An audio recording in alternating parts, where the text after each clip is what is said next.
প্রশ্ন উঠছে যে টাকার উৎস কোথা থেকে, আপনার পেছনে কেউ ফান্ডিং করছে, এই প্রশ্ন উঠছে। জনতার কাছে আমি আপিল করেছি বাবরি মসজিদের জন্য অর্থ সাহায্য করতে।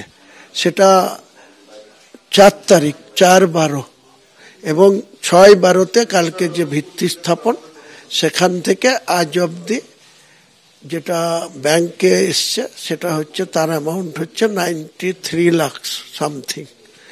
আর 11টা ট্যাঙ্ক বা পেটি এখানে লোকে সরাসরি দান বক্স রাখা হয়েছিল। দান বক্সে তাদের মতো করে কেউ 50 টাকা, 10 টাকা, 100 টাকা, 200 টাকা, 500 টাকা নোট সরাসরি এখানে দিয়েছে। সেটা কাউন্ট হচ্ছে।